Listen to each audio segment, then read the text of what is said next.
Un mariage force. Un insult cruel. Une vera devastatrice qui changera tout, 450 euros. C'est ce que tu as coûté. Maxime ferme la porte de la chambre nuptiale avec une violence qui fait trembler la quadrille. Camille se figea près de la fenêtre, s'estoic s'arrêtant sur le fermoir de son collier. Mon père a payé 450,000 euros pour te sortir de la misère. Continua-t-il, sa voix chargée de mépris tandis qu'il retirait sa veste et la jetait sur une chaise. Près d'un demi-million pour une papasse que je n'ai jamais voulu. J'espère que tu apprécies au moins le prix que tu portes. Camille se retourna lentement. Maxime s'y attendait à des larmes, à des supplications, à la soumission de quelqu'un qui savait avoir été chéti. Si qu'il vit, en revanche, la déconcerta. Elle le regardait avec un mélange de dollars et quelque chose qui ressemblait à de la déception. Tu as fini? Demanda-t-il, et sa voix épine contre lui. Pardon? L'incrédulité de Maxime était palpable. Je demande si tu as fini de m'insulter, répéta Camille. Et maintenant, il y avait un tremblement dans sa voix qui n'était pas de la peur, mais de la rage continue. Parce que si tu continues à me traiter comme une marchandise, je préfère le savoir maintenant. Maxime sentait sa propre fureur grandir face à ses résistances. N'y fais pas semblant d'être indigné. Nous savons tous les deux pourquoi tu es ici. Ta famille était en faillite. Mon père a offert de les sauver et tu as accepté avant même qu'il n'y termine à sa proposition. Tu as raison, dit Camille, et si il a vu le secret. Ma famille était désespérée. Ton père a offert de l'argent et j'ai accepté. Voilà. Maxime ressentit une satisfaction amère. Au moins tu es honnête sur le fait d'être une. Mais si que tu n'y sais pas. L'interrompit Camille, et maintenant sa voix s'élevait avec une émotion réelle. C'est qu'il y a 3 semaines, mon père est rentré à la maison et m'a informé que j'allais te pauser. Il ne m'a pas demandé, il ne m'a pas donné d'options. Il m'a dit, c'est décidé que te maries dans 3 semaines. Fella arrêta Maxime un instant. Quand j'ai essayé de refuser, continua Camille, laisse-moi sortir maintenant comme un torrent. Il m'a dit qu'il n'y avait pas d'alternative. Que c'était qu'à la rue, que toute la famille dépendait de moi. Que je ne devais pas être égoïste.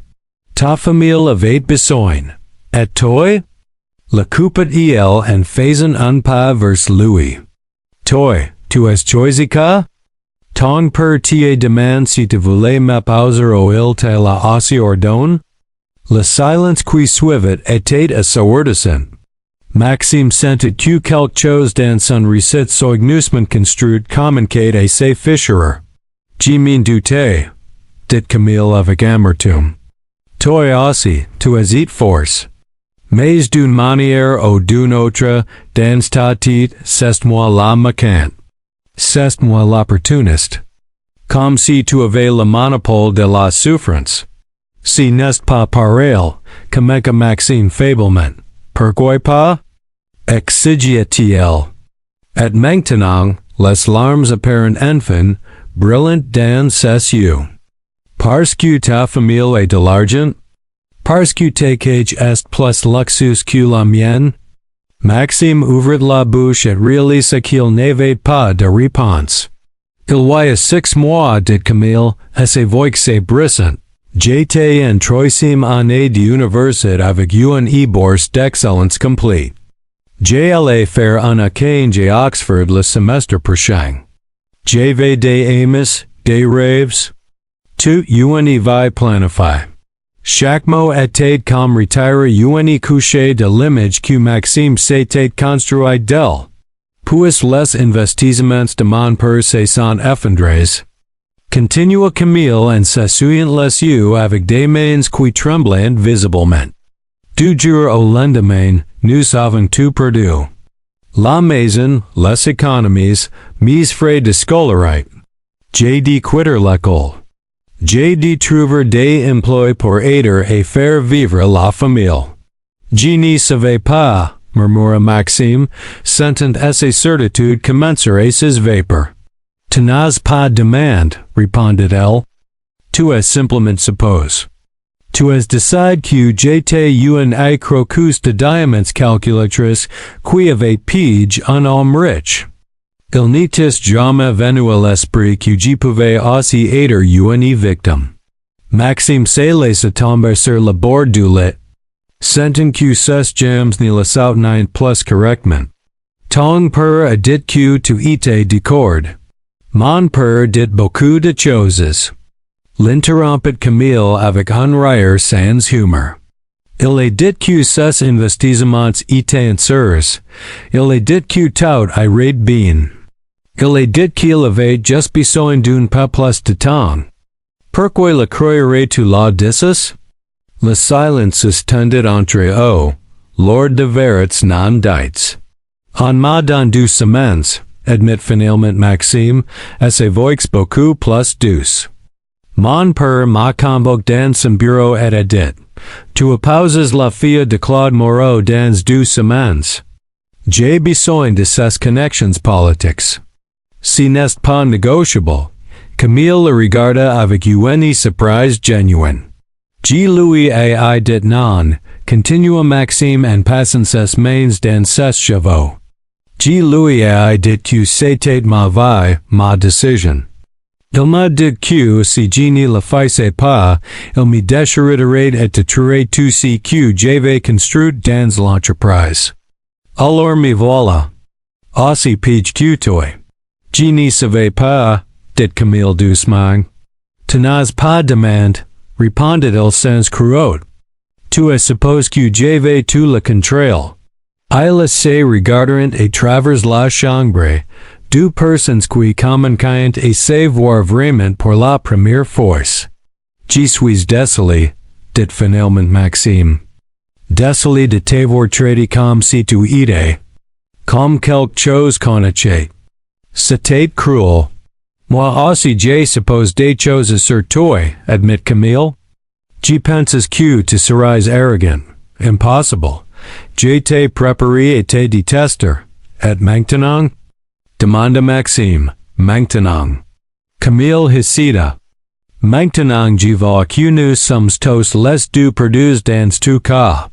Maxime se leva et marqua lentement vers elle, maintenant une distance respectueuse. On peut recommencer?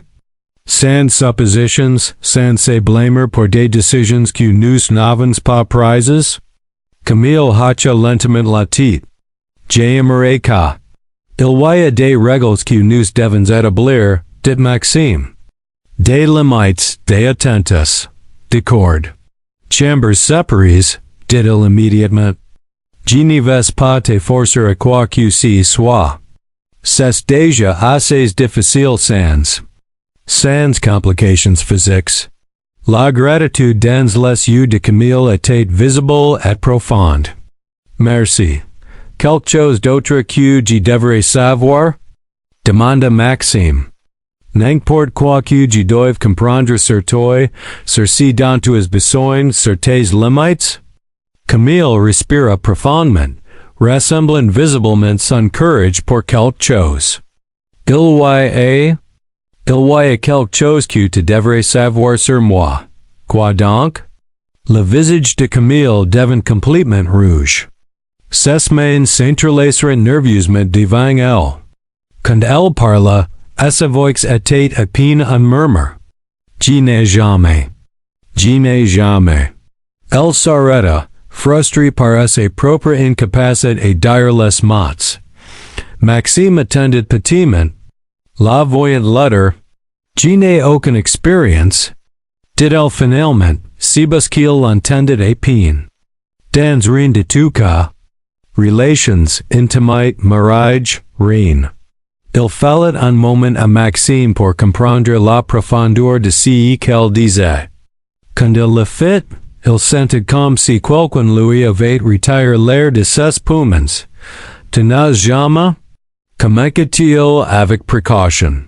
Jamais, confirma-t-il, incapable de le regarder.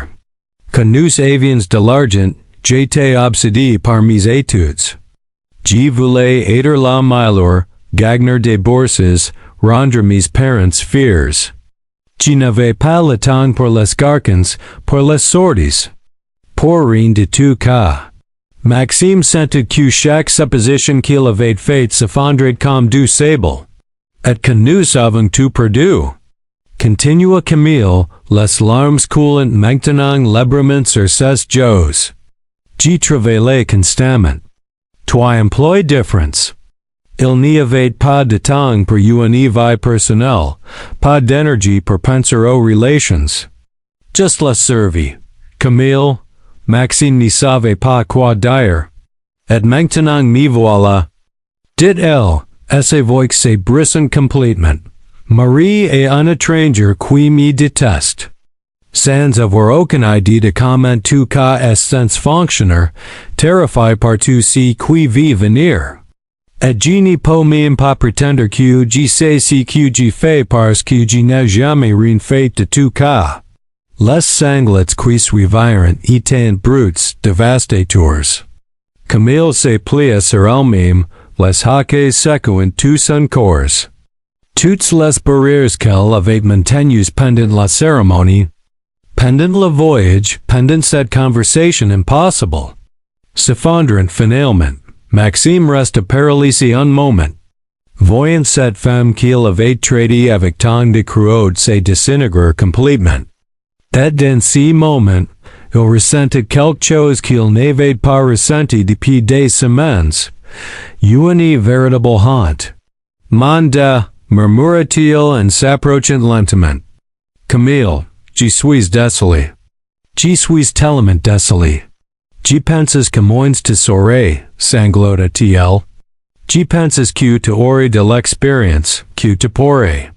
Que tu saurais comment rendre tout cas moins terrifiant.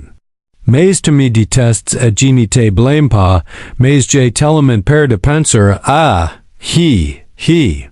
Maxime s'éganouilla devant elle, gardant ses mains sur ses quittes, mais sa voix était douce.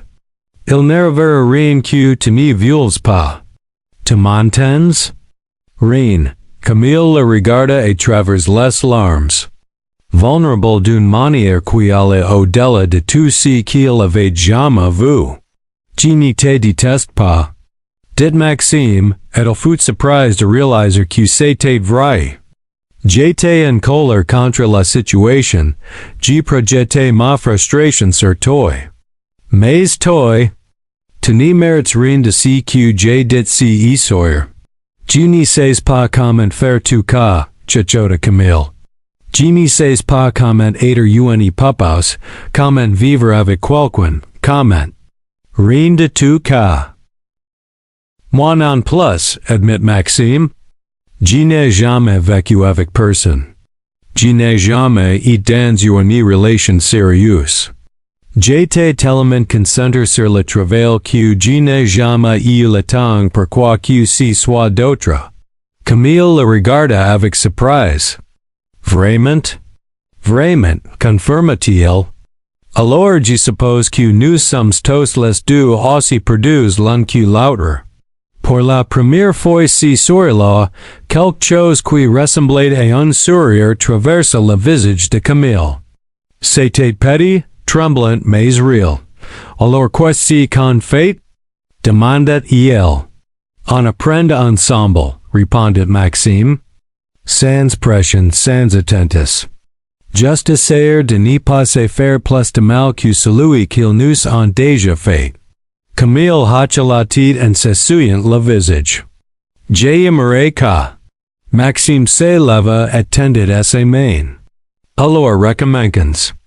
Je suis Maxime, entrepreneur frustré, fils oblige, mari complètement perdu, qui vient de réaliser que tout ce qu'il croyait savoir était complètement faux. Camille prit ses mains, ses doigts encore tremblants. Camille, Etudianti interrompu, fia sacrifi, papaus terrify. Qui espère que nous porn survivre et tout cas ensemble.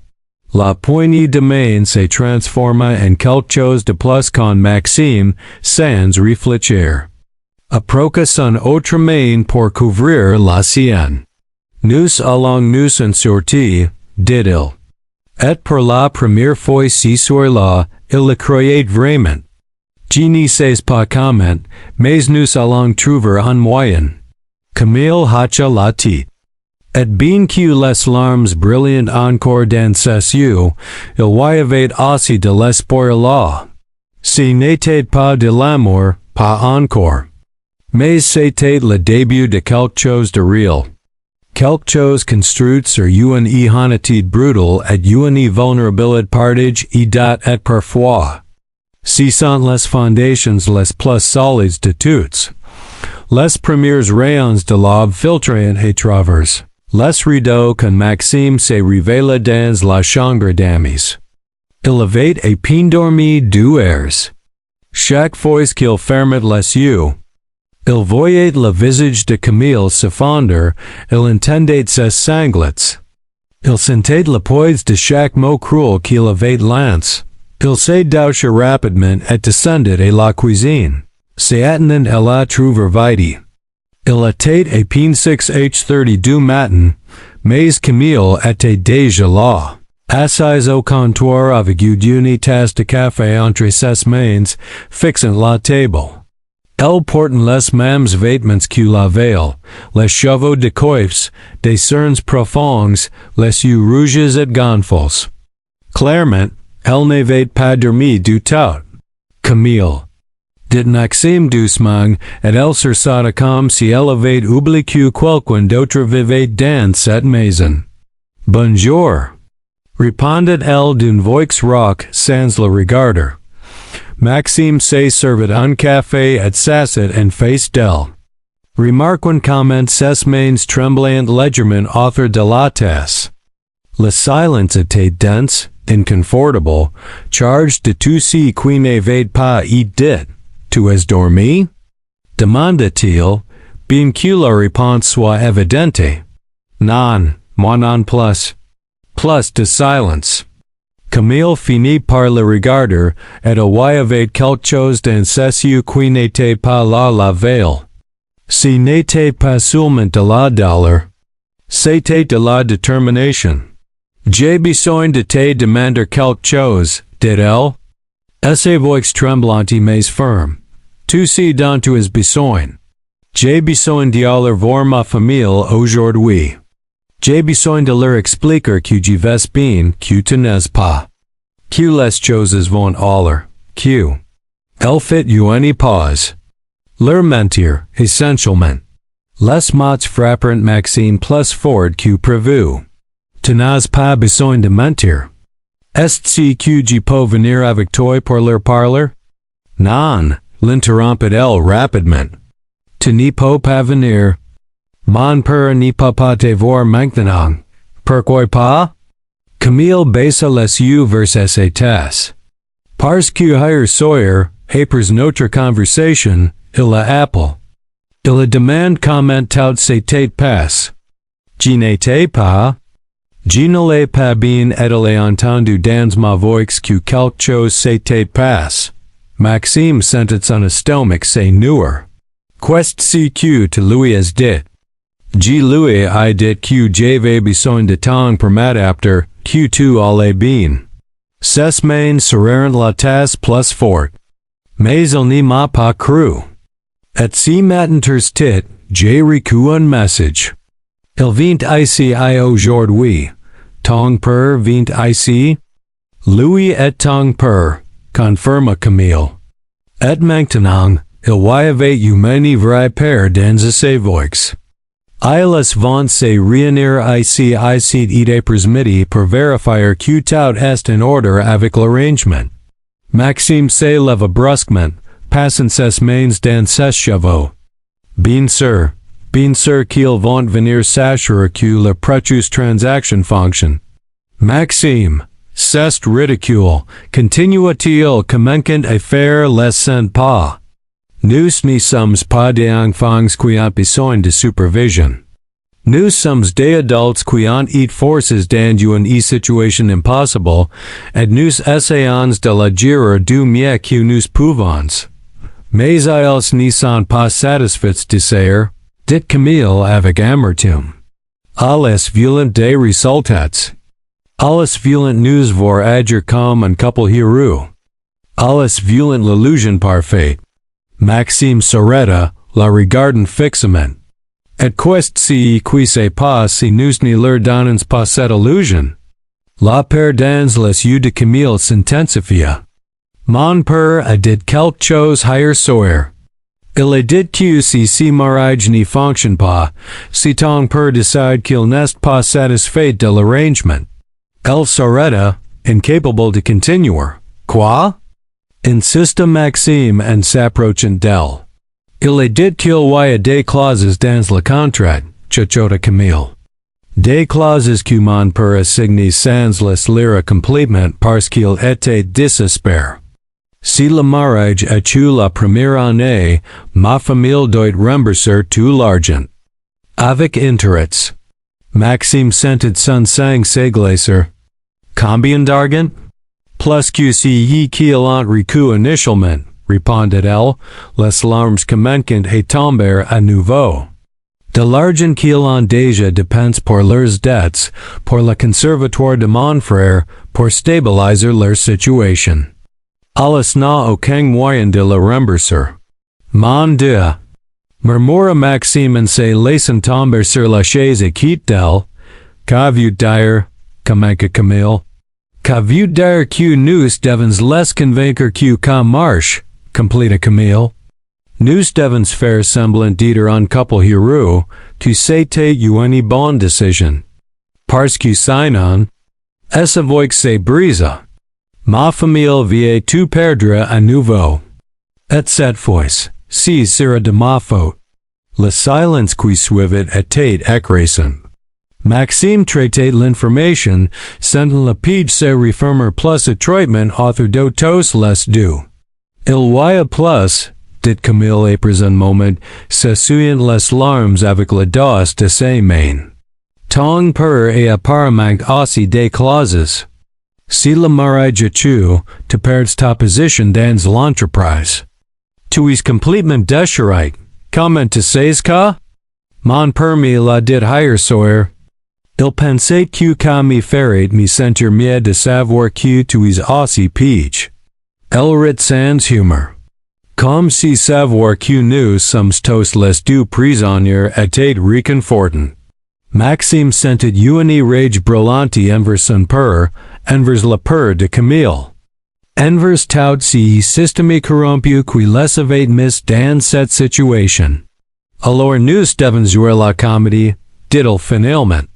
Quand ils viendront si et presmidi, nous devons leur faire croire que c'est réel. Tu peux faire quoi? Demanda Camille, le regardant avec ses yeux dévastés. Tu peux faire semblant que si n'est pas un cauchemar pour toi? La question fait plus mal que Maxime n'y s'y attendait. Camille, hier soir j'étais dit des choses terribles. Mais qu'à ne veut pas dire que c'est un cauchemar. Qu'à veut dire que j'étais un idiot qui a jugé sans savoir. Mais tu ne me veux toujours pas ici. Je ne te connais pas assez pour savoir ce que je veux, répondit-il honnêtement. Mais je sais que je ne veux pas que ta famille souffre à cause de mon comportement. Et je ne vais pas laisser nos peurs nous manipuler plus qu'ils ne l'ont déjà fait. Camille hocha lentement la tête. Alors qu'est-ce qu'on fait? On s'entraîne, dit Maxime en se levant et en lui tendant la main. S'ils vont venir nous juger, autant être préparés. Elle prit ses mains avec hésitation, le laissant lighter et se lever. S'entraîner à quoi exactement? Et avoir l'air à l'un avec l'autre, répondit Maxime. Nos peurs ne sont pas idiots. Ils vont chercher des signes d'inconfort, de tension. Nous devons les éliminer. Comment? Maxime garda sa main, remarquant comme elle s'étendait légèrement au contact. Comme ka. Tu as besoin de t'habituer si que j'étais touché sans devenir rigide. Et moi, j'ai besoin de prendre et le faire sans que ka ait l'air force. C'est absurde, murmura Camille, mais elle n'y retira pas sa main. Qu'elle est, acquiesça-t-il. Mais c'est notre réalité maintenant. Als passèrent la heure suivante dans le salon et essayèrent different scénarios, s'y asseoir ensemble. Sur le canapé sans que l'espace entre eux n'y ressemble à un canyon. Louis passant un bras autour de ses épaules sans qu'elle n'y s'étende. Elle sourit quand elle parlait sans que ka ressemble à une grimace forcée. C'était maladroit, inconfortable, artificiel. Mais graduellement, ils commencèrent à trouver un rythme. Quand tu parles de tes études, tes yeux s'illuminent, observa Maxime et un moment. Utilise ka. Si la conversation devient tendue, dirige vers quelque chose qui te passionne.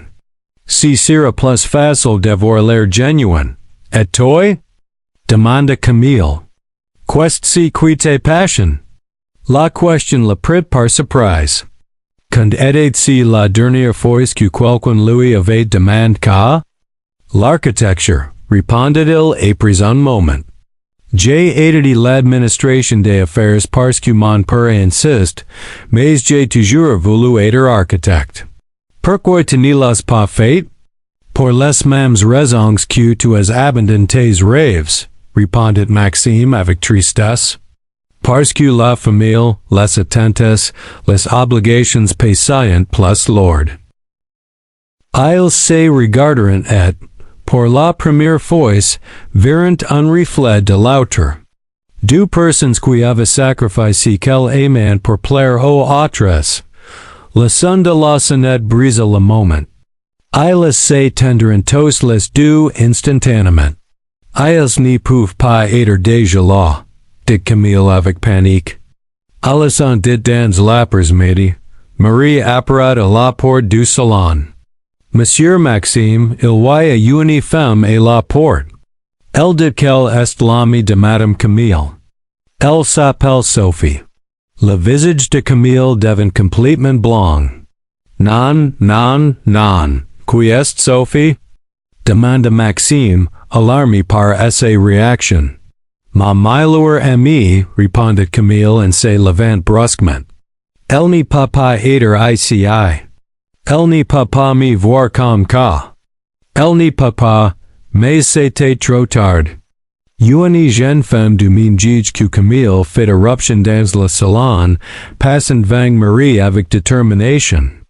Elle était grande, avec des cheveux noirs et des yeux qui brillaient de fureur. Camille, dit Sophie, et sa voix était enfuie. Qu'est-ce qui se passe, bon sang? Sophie, tu ne devrais pas être ici, commença Camille. Tu ne devrais pas être ici? Répéta Sophie, incrédule. Tu t'es marié soudainement avec un inconnu, tu disparais complètement, et tu ne devrais pas être ici et demander si qui se passe? Maxime se leva, essayant d'y intervenir. Mademoiselle, ce n'est pas le bon moment. Et toi, tu es qui? Sophie se tourna vers lui avec des yeux accusateurs. Ah, attends, laisse-moi deviner. Le prince héritier qui a acheté ma meilleure amie. Sophie, c'était plate, supplia Camille, les larmes coulant sur son visage. Si n'est pas comme ka. Si n'est pas comme ka. La voix de Sophie se leva. Camille, je te connais depuis que 7 ans.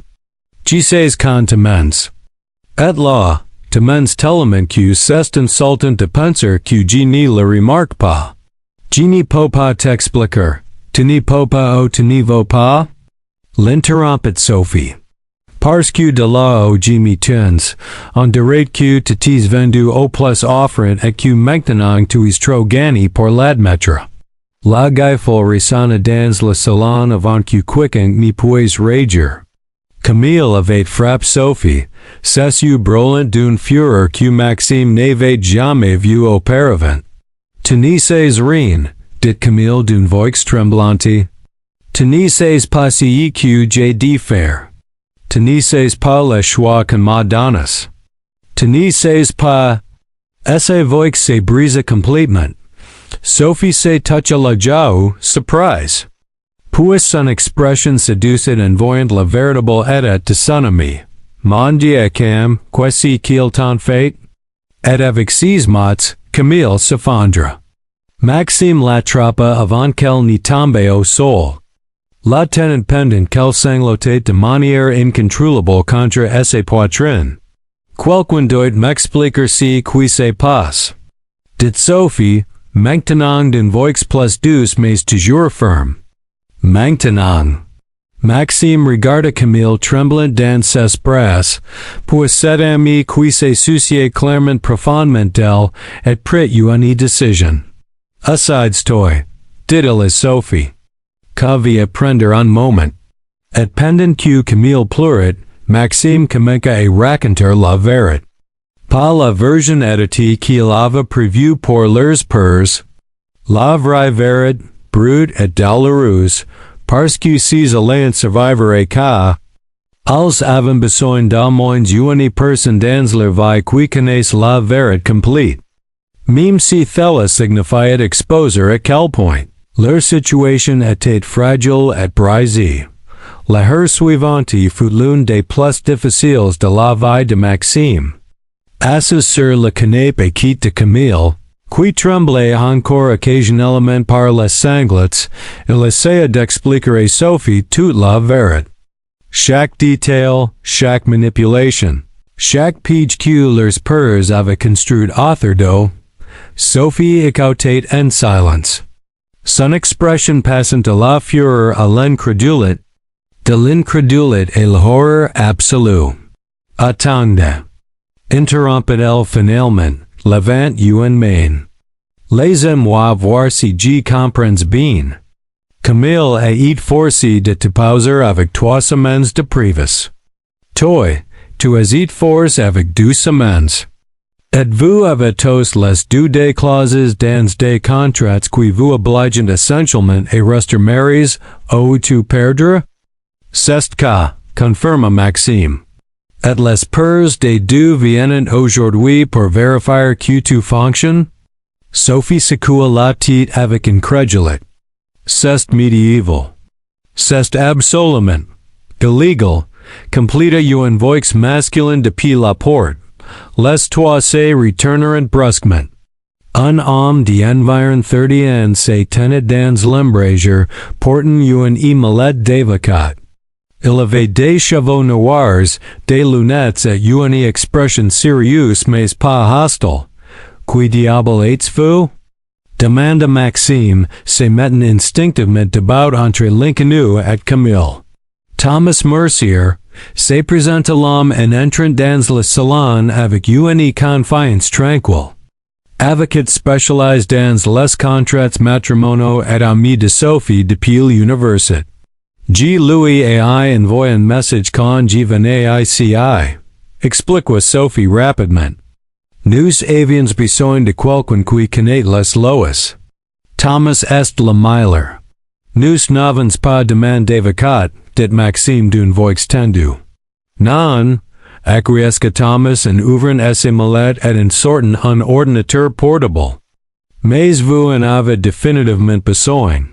Sophie m'a envoyé un résumé de la situation. Et si la moitié de ce qu'elle m'a dit est vrai, vous êtes tous les 2 dans de sérieux problèmes juridiques. Camille se leva du canapé, s'essuyant le visage. Quel genre de problèmes? Du genre qui pourrait invalider complètement ce mariage? Répondit Thomas en s'asseyant dans un fauteuil et en ouvrant son ordinateur. Mais j'ai besoin de voir les documents. Les contrats que vous peurs en signes, les clauses que vous avez mentionnées, tout.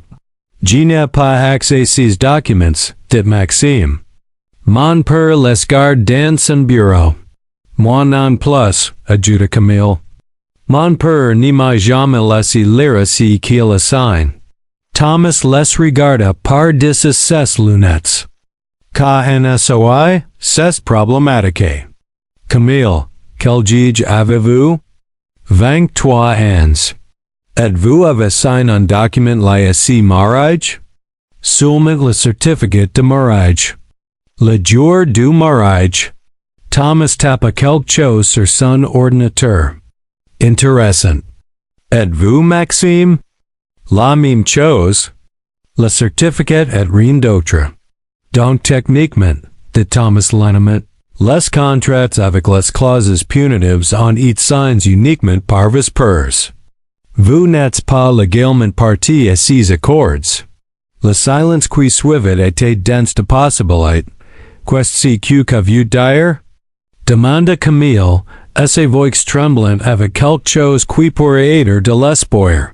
Qu'avez-vous dire? Répondit Thomas. Que ces clauses ne sont probablement pas exécutées contre vous directement. Ce sont des menaces conquêtes pour vous manipuler, mais juridiquement faibles. Maxime sentit quelque chose ressemblant à du soulagement ample et de la rage. Mon père m'a menti.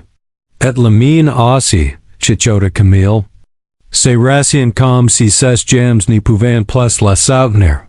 Mais, continua Thomas, son ton devenant plus sérieux, il y a des complications.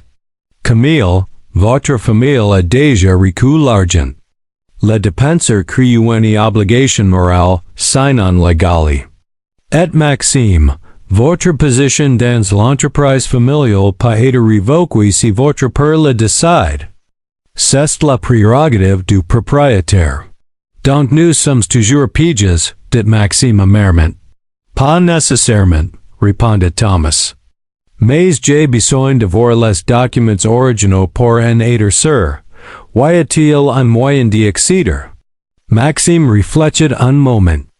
Le bureau de mon père dans cette maison a des copies de tous ces contrats importants. Il est fermé mais j'y peux. Tu peux quoi? Demanda Sophie. Why enter, admit Maxime. J'y sais il garde la call de secours. Si serait une violation de domicile, avertit Thomas. C'est ma maison, répliqua Maxime. Et il utilise ces documents pour contrôler ma vie.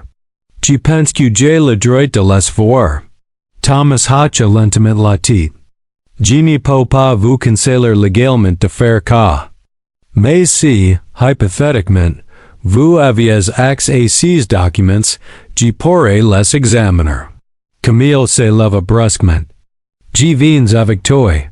Camille, tu n'as pas besoin. Si, j'ai besoin, l'interrompit elle. Et il y avait une détermination nouvelle dans sa voix qu'il n'avait jamais entendue auparavant. C'est aussi ma vie. Si nous faisons cas, nous le faisons ensemble. Maxime la regarda, voyant cette étincelle de courage sous toute la vulnérabilité. Il hocha la tête. Ensemble, alors. Le bureau de Philippe Beaumont s'est trouvé au troisième étage de la propriété. Un espace que Maxime avait toujours trouvé timidant, même enfant. Moors tapisses de livres juridiques, un bureau massif en acajou, et l'odeur persistante de whisky cher et de chigari. Maxime trouva laquelle cachée derrière un tableau dans le couloir. Exactement où son père l'avait gardé pendant des années. Ses mains tremblaient légèrement quand il ouvrit la porte. Tu es sûr de cas? Demanda Camille à voix basse. Non, admit Maxime. Mais je vais le faire quand même. Alles entrent ensemble dans le bureau. C'était étrangement personnel d'être là avec Camille. D'envahir l'espace sacré de son père, deux conspirateurs unis contre l'homme qui les avait piges. La classeur est là, indiqua Maxime. Cherche tout ce qui porte ton nom de famille ou des dates récentes. Alles travailleront en silence pendant plusieurs minutes, parcourant dossiers et documents. Si fut Camille qui trouva l'enveloppe épaisse étiquetée, accord Moreau Beaumont confidentiel. Maxime, appelait il, es avoix opinion murmur. J'y pense que j'y la trouve. Il se procure rapidement. L'enveloppe contenait un contrat de presque 50 pages rempli de langage juridique dense et de clauses numériques. Mais si fut la première page qui les fit tous deux se figure. Accord de mariage de convenance, disait le titre en lettres majuscules. Alles l'on appelle exactement ce que c'est, murmura Camille avec amertume. Alles n'a même pas essayé de déguiser ça. Maxime commença à feuilleter les pages, s'essuie scannant rapidement. ICI, clause sept. Obligations financières conditionnelles. Elude avoix autres. En cas de dissolution du mariage avant une période minimale de 12 mois, la partie B, famille Moreau, est obligée de rembourser la somme complète de 450,000 euros avec un intérêt de 15% annuel. 450,000. Répéta Camille, son visage pâlissant. Mon Dieu, c'est réel. Attends, il y a plus, continua Maxime. Clause 12. Consequences professionnelles. En cas de non-respect de l'accord matrimonial par la partie A, Maxime Beaumont, la partie A renonce volontairement à tous les postes de direction dans Beaumont Enterprises et accepte la révocation de tout héritage futur. Volontairement, dit Camille avec incrédulité. Comme si tu avais le choix. Maxime continua à lire, son horreur grandissant à chaque page. Camille, regarde ça. Clause 18. Elle s'approcha pour lire avec lui. Les parties contractantes, Maxime Beaumont et Camille Moreau, doivent se présenter publiquement comme un mariage légitime et effectueux. Cela inclut, mais ne se limite pas à, apparitions publiques conjointes mensuelles. Residence partagée verifiable, et absence de déclarations publiques contradisant la nature genuine de l'union. Alles nous obligeant à jouer la comédie, chuchota Camille. C'est une pièce de théâtre avec des conséquences financières. Il y a encore plus, dit Maxime, et sa voix devenant plus tendue. Clause 23. Verification périodique. Les pairs des deux parties se réservent le droit d'effectuer des visites de vérification, pendant la première année pour assurer le respect de l'accord. C'est pourquoi qu'ils viennent aujourd'hui. Réalisa Camille. Ce n'est pas juste une visite de courtoisie. C'est une inspection. Maxime ferme le document, se sent naso. Nous devons apporter ça à Thomas. Quand ils retourneront au salon avec l'enveloppe, Thomas la leur aura pratiquement des mains. Ceux parcourant rapidement les pages, son expression devenant de plus en plus sévère. C'est. Commença-t-il en séquent la t. C'est l'un des documents les plus manipulateurs que j'ai vus dans ma carrière. Mais legal? Demanda Sophie. Techniquement, oui, admit Thomas. Les pairs ont le droit de faire des accords financiers entre eux. Mais il y a des problèmes. De gros problèmes. Comme quoi? Demanda Maxime de Thomas point à une section spécifique. ICI. Cette clause sur la renonciation volontaire de ta position dans l'entreprise. Quand ne tiendra pas devant un tribunal si tu le contestes. Tu ne peux pas être forcé de renoncer volontairement sous contrainte. Et l'argent de ma famille? Demanda Camille, et sa voix petite. C'est plus compliqué, admit Thomas. Ta famille a reçu de l'argent basé sur un accord. Mais si je peux prouver que l'accord lui-même a été fait sous pression indue ou que les clauses sont excessivement punitives, je pourrais argumenter qu'elles sont inapplicables. Pourrais, répéta Camille. Qu'en ne semble pas tout sûr. Qu'en ne l'est pas, répondit Thomas honnêtement. Si serait un cas difficile. Mais vous avez des droits. Tous les deux. Simplement, exercice droits aura des conséquences. La son de voitures sarden dans l'allée les fit tous se figure. Ils ne peuvent pas être déjà là, dit Maxime en vérifiant ses monteurs. Il n'est que 11 heures du matin. Marié apparat à la porte, l'air nerveux. Monsieur Maxime, votre père vient d'arriver. Et Monsieur Claude Moreau est avec lui. L'estomac de Maxime se noie. Ils ont dit qu'ils vendront dans l'après-midi. Apparemment, ils ont changé leurs plans, répondit Marié. Et Monsieur, ils ont l'air contraires. Sophie se leva rapidement. Thomas et moi devrions partir. Non, l'interrompit Camille d'une voix ferme. Tous se tournèrent pour la regarder. Restez. Si vous plaît. Camille, si ton père nous voit ici comment que Sophie? Qu'il nous voit, dit Camille. Et il y avait de l'acier dans ses voix. Jen et assez de mi-cacker, de faire semblant, de vivre selon leurs règles.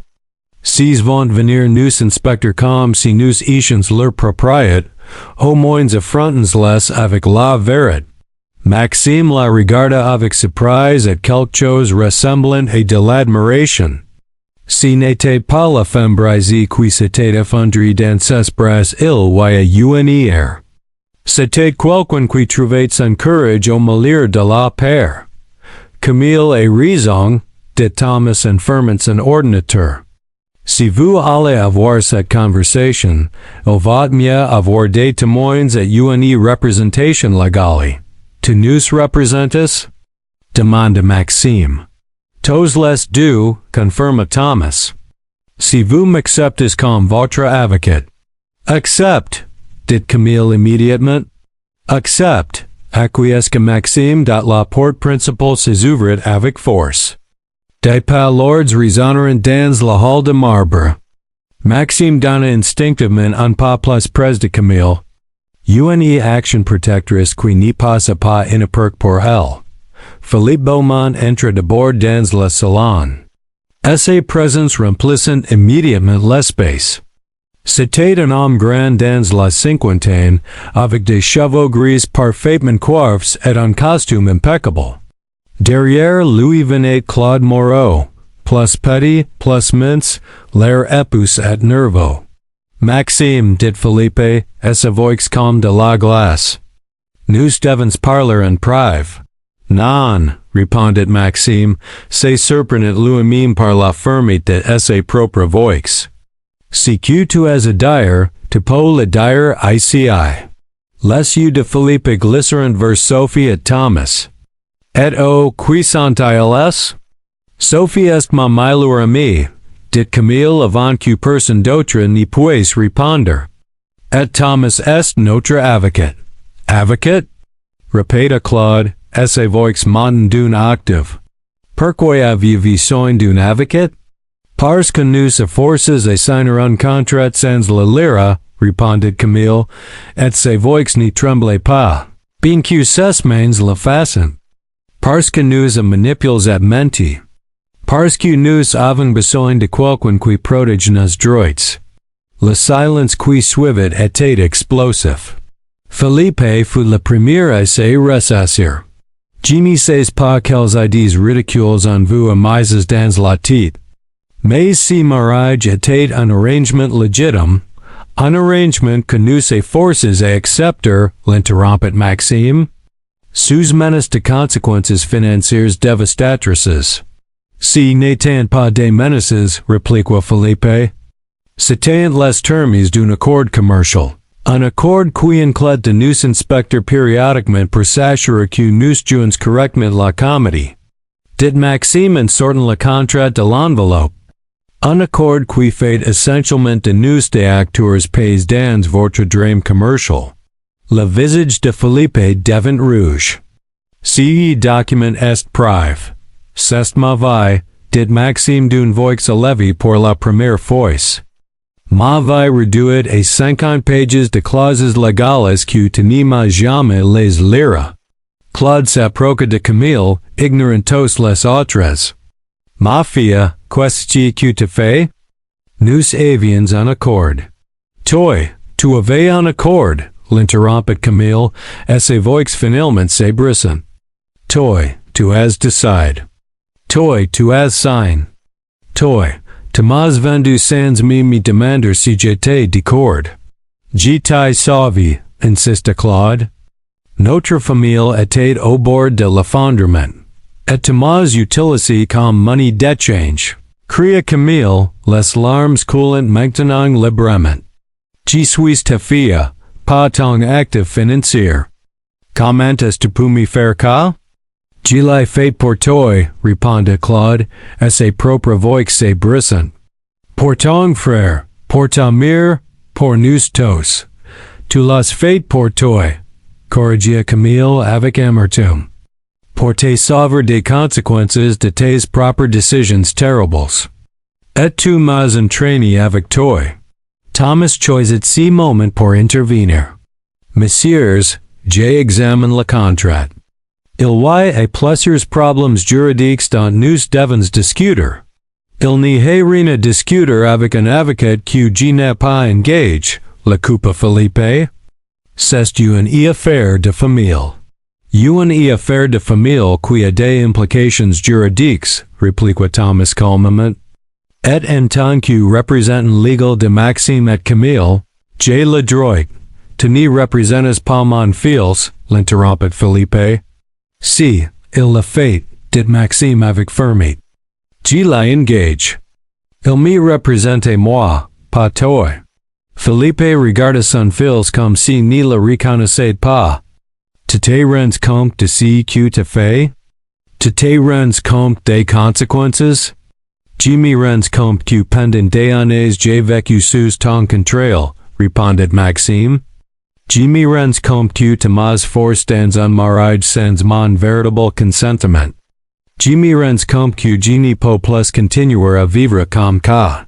Si tu défies ce accord, dit Philippe d'une voix dangereusement basse, tu perdras tout. Ta position, ton héritage, ton avenir. Alors je le perdrai, dit Maxime, et il sentit Camille prendre à ses mains, la serrant fort. Mais je le perdrai selon mes termes, pas les tiens. Le silence qui suivit était absolu.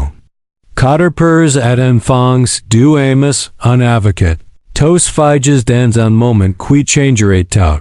Si fut Philippe qui finit par parler, et ses voix glacées. Tersbeen. Si c'est ce que tu veux, prala. Mais ne viens pas plaire quand tu découvriras que l'indépendance a un prix. Il se tourne pour partir, mais Maxime n'avait pas fini. Il y a encore une chose, dit-il, sa voix plus forte maintenant. Camille et moi allons trouver un moyen de faire fonctionner ce mariage. Mais selon les termes. Nous n'aurons pas la comédie pour vous. Nous ne findrons pas pour vos amis. Et nous n'accepterons définitivement plus de visites de vérification. Philippe s'arrêta à la porte sans se retourner. Alors j'espère que vous êtes tous les deux préparés aux conséquences de cette décision. Et avec ça, il sortit. Claude le suivit et prit un dernier regard dévasté vers Camille. Quand la porte se ferma, Camille s'effondra contre Maxime, sanglotant. Mais cette fois, c'était différent. Ce n'était pas seulement de la douleur. C'était de la libération. Vous l'avez fait, chuchota Sophie avec émerveillement. Vous l'avez vraiment fait, et maintenant? Demanda Maxime, tenant Camille pendant qu'elle tremblait. Thomas ferma et se mêla lentement. Maintenant, nous préparons. Parce que ce qui vient de se passer n'est que le début. Et pendant que Maxime regardait la femme dans ses bras, les amis qui les soutenaient, il ressentit quelque chose qu'il n'avait pas ressenti depuis des semaines de l'espoir. Douloureux, terrifiant, incertain. Mais de l'espoir quand même, une histoire de manipulation transformée en libération. De contrainte forcée en choix conscient. Du contrôle parental à l'autonomie personnelle. Parce que parfois, les fins les plus douloureuses sont en réalité des commencements de guises.